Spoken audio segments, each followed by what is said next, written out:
Hello everyone, I am Rehana, your learning companion.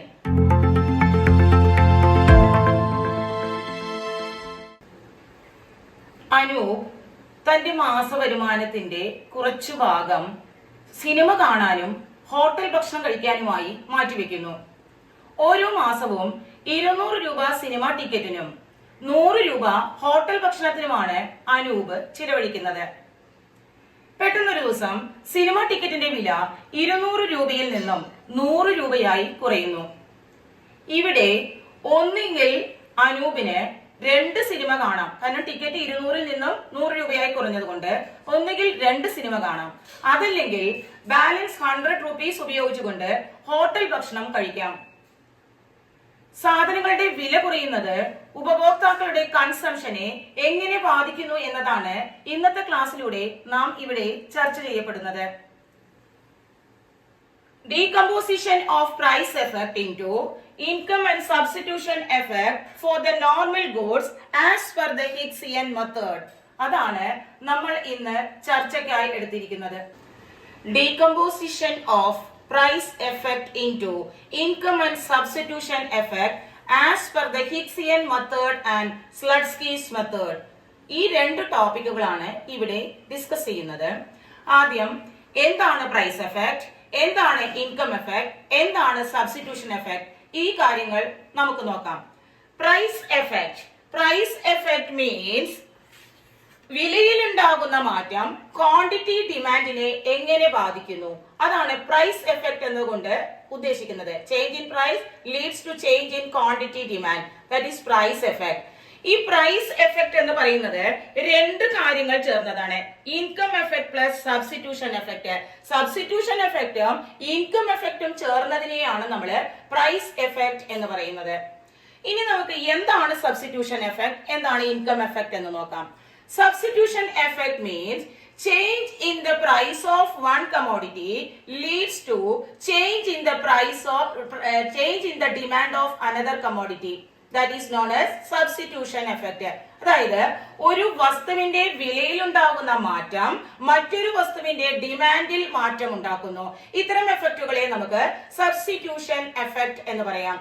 ഇപ്പൊ example പറയുകയാണെങ്കിൽ train ടിക്കറ്റിന്റെ വിലയിൽ ഉണ്ടാകുന്ന മാറ്റം ഫ്ലൈറ്റ് ടിക്കറ്റിന്റെ ഡിമാൻഡിൽ മാറ്റം ഉണ്ടാക്കുന്നു. ഇങ്ങനെയാണെങ്കിൽ നമുക്ക് അതിനെ സബ്സ്റ്റിറ്റ്യൂഷൻ എഫക്ട് എന്ന് പറയാം. Next, income effect. If the price of one commodity decrease it increase the real income of the consumer. അതായത് ഒരു വസ്തുവിന്റെ വില കുറയുമ്പോൾ ഉപഭോക്താവിന്റെ യഥാർത്ഥ വരുമാനം വർദ്ധിക്കുന്നു. That is, if the price of commodity decrease, it increase the purchasing power of the consumer. നമ്മളുടെ ഒരു സാധനത്തിന്റെ വില കുറയുന്നു എന്ന് വിചാരിക്കുക, നമുക്കത് വാങ്ങാനുള്ള കഴിവ് വർദ്ധിക്കുന്നു. ആദ്യം നമ്മൾ വാങ്ങിയതിന് എത്ര രൂപ ചെലവഴിച്ചോ അതിനേക്കാളും കുറച്ച് രൂപ ചെലവഴിച്ചു കഴിഞ്ഞാൽ ആ സാധനം നമുക്ക് മേടിക്കാനായിട്ട് സാധിക്കുന്നു. ഇവിടെ പർച്ചേസിംഗ് പവർ ആണ്, കൺസ്യൂമേഴ്സിന്റെ പർച്ചേസിംഗ് പവർ ആണ് വർദ്ധിക്കുന്നത്. This effect is known as income effect. അപ്പൊ പ്രൈസ് എഫക്ട് എന്ന് പറയുന്നത് ഇൻകം എഫക്റ്റും സബ്സ്റ്റിറ്റ്യൂഷൻ എഫക്റ്റും ചേർന്നതാണ്. ഇനി ഈ പ്രൈസ് എഫക്റ്റിൽ നിന്നും ഒരു നോർമൽ ഗുഡ്സിന്റെ കേസിൽ എങ്ങനെയാണ് സബ്സ്റ്റിറ്റ്യൂഷൻ എഫക്റ്റും ഇൻകം എഫക്റ്റും വേർതിരിച്ചെടുക്കുന്നത് എന്ന് ഹിക്സിയൻ മെത്തേഡിലൂടെ ഒരു ഡയഗ്രമാറ്റിക് റെപ്രസെന്റേഷൻ വഴി നമുക്ക് വിശദമായി പരിശോധിക്കാം. ഹിക്സിയൻ മെത്തേഡ് പ്രകാരം പ്രൈസ് എഫക്റ്റിൽ നിന്നും സബ്സ്റ്റിറ്റ്യൂഷൻ എഫക്റ്റും ഇൻകം എഫക്റ്റും എങ്ങനെയാണ് നോർമൽ ഗുഡ്സ് എന്നുള്ളതാണ് നമ്മൾ ഡയഗ്രമാറ്റിക്കൽ റെപ്രസെന്റേഷനിലൂടെ നോക്കാൻ പോകുന്നത്. അതിനു മുമ്പ് ഈ ഡയഗ്രമാറ്റിക്കൽ റെപ്രസെന്റേഷനിൽ പ്രൈസ് ലൈൻ, ഇൻഡിഫറൻസ് കർവ്, ഇത് രണ്ടും ഉപയോഗിച്ചുകൊണ്ടാണ് നമ്മൾ ഇതിനെ ഡീകമ്പോസിഷൻ ചെയ്യാൻ പോകുന്നത്. പ്രൈസ് ലൈൻ നമ്മൾ നേരത്തെ നോക്കിയിട്ടുണ്ട്, ഡിസ്കസ് ചെയ്തിട്ടുണ്ട്. പ്രൈസ് ലൈൻ എന്ന് പറഞ്ഞാൽ it show the price of the commodity and income of the consumer.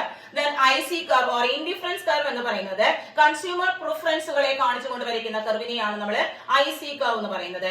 ഈ ബഡ്ജറ്റ് ലൈൻ അല്ലെങ്കിൽ പ്രൈസ് ലൈനും ഇൻഡിഫറൻസ് കർവും ഇന്റർസെക്ട് ചെയ്യുന്ന പോയിന്റുകളെ വെച്ചുകൊണ്ട് നമുക്ക് price effect, substitution effect, income effect ഇത് മൂന്നും വേർതിരിച്ച് നമുക്ക് മനസ്സിലാക്കാനായിട്ട് സാധിക്കുന്നു. അതിന്റെ ഡയഗ്രമാറ്റിക്കൽ representation ആണ്. OX axis represent quantity and OY axis represent price. PL1 and PL2 are the budget line. IC1 and IC2 are the indifference curve. OX axis quantity, OY axis price കാണിച്ചിരിക്കുന്നു. PL1 ഉം PL2 ഉം budget ലൈനെയും IC1 IC2 എന്നിവ indifference കർവിനെയും കാണിക്കുന്ന വക്രങ്ങളാണ്. First, PL1 and IC1 intersect with each other at the point A. A എന്ന പോയിന്റിൽ PL1 ഉം IC1 ഉം intersect ചെയ്യുന്നു. A is considered as equilibrium point. A എന്ന പോയിന്റിനെ നമുക്ക് equilibrium point ആയിട്ട് കൺസിഡർ ചെയ്യാം. Here the quantity is X1. ഇവിടുത്തെ ക്വാണ്ടിറ്റി ആണ് X1.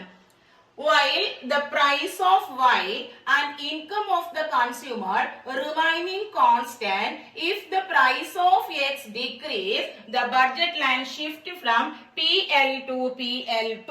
അതായത് ഉപഭോക്താവിന്റെ കൺസ്യൂമേഴ്സിന്റെ ഇൻകമും വൈയുടെ പ്രൈസും കോൺസ്റ്റന്റ് ആയി നിലനിൽക്കെ എക്സിന്റെ പ്രൈസ് കുറയുന്ന സാഹചര്യങ്ങളിൽ ബഡ്ജറ്റ് ലൈൻ PL1 നിന്നും PL2 ഷിഫ്റ്റ് ചെയ്യുന്നു. Then the PL2 and IC2 curve intersect with each other at the point B. PL2 ഉം IC2 ഉം B എന്ന പോയിന്റിൽ ഇന്റർസെക്ട് ചെയ്യുന്നു.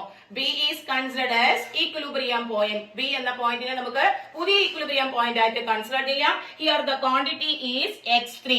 ഇവിടുത്തെ ക്വാണ്ടിറ്റി ആണ് X3. ഇനി നമുക്ക് എന്താ ചെയ്യേണ്ടത്? സബ്സ്റ്റിറ്റ്യൂഷൻ എഫക്ട് ഏതാണ്, ഇൻകം എഫക്ട് ഏതാണെന്ന് മനസ്സിലാക്കണം. But in order to separate the substitution effect and income effect from price effect, we can draw an imaginary line that is CC. അതായത് പ്രൈസ് എഫക്റ്റിൽ നിന്നും ഇൻകം എഫക്റ്റും സബ്സ്റ്റിറ്റ്യൂഷൻ എഫക്റ്റും വേർതിരിച്ച് കാണിക്കാനായി നമ്മൾ ഒരു ഇമാജിനറി ലൈൻ വരയ്ക്കുന്നു. അതാണ് CC. Then ഈ CC എന്ന ഇമാജിനറി ലൈനും IC1 ഉം intersect with each other at the point E എന്ന പോയിന്റിൽ വീണ്ടും കൂട്ടിമുട്ടുന്നു. E is considered as equilibrium point. E എന്ന ബിന്ദുവിനെയും ഇക്വിലിബ്രിയം പോയിന്റ് ആയിട്ട് കാണുന്നു. Here the quantity is X2. Quantity എന്ന് പറയുന്നത് X2 ആണ്. CC വരയ്ക്കുന്നത് എന്തിനു വേണ്ടിയാണ്? ഇൻകം എഫക്ട് എത്ര, സബ്സ്റ്റിറ്റ്യൂഷൻ എഫക്ട് എത്ര എന്ന് വേർതിരിച്ചറിയാനാണ് നമ്മൾ ഒരു ഇമാജിനറി ലൈൻ വരയ്ക്കുന്നത്. ആ ഇമാജിനറി ലൈനും IC1 ആണ് കൂട്ടിമുട്ടുന്നത്. അതിന്റെ ഇക്വിലിബ്രിയം പോയിന്റ് ആണ് പോയിന്റ് E. അവിടുത്തെ ക്വാണ്ടിറ്റി ആണ് X2 എന്ന് പറയുന്നത്. ഇനി നമുക്ക് പ്രൈസ് എഫക്ട് ഇതിൽ നിന്നും പ്രൈസ് എഫക്ട് ഏതാണ്, ഇൻകം എഫക്ട് ഏതാണ്, അതുപോലെ തന്നെ സബ്സ്റ്റിറ്റ്യൂഷൻ എഫക്ട് ഏതാണെന്ന് നോക്കാം. The movement from A to B. എയിൽ നിന്നും ബിയിലേക്കുള്ള മൂവ്മെന്റ്. A to B. എയിൽ നിന്നും ബിയിലേക്കുള്ള movement represent price effect. Price എഫക്റ്റിനെ കാണിക്കുന്നു. Then the movement from A to E. എയിൽ നിന്നും ഇയിലേക്കുള്ള മൂവ്മെന്റ്. ഒരേ കർവിൽ തന്നെ ഒരേ ഇൻഡിഫറൻസ് കർവിലാണ് വരുന്നത്. എയിൽ നിന്നും ഇയിലേക്കുള്ള movement represent substitution effect.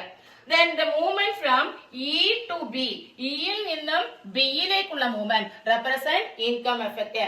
Income എഫക്റ്റിനെ കാണിക്കുന്നു. Once more, A to B represent price effect, A to E represent substitution effect, and E to B represent income effect.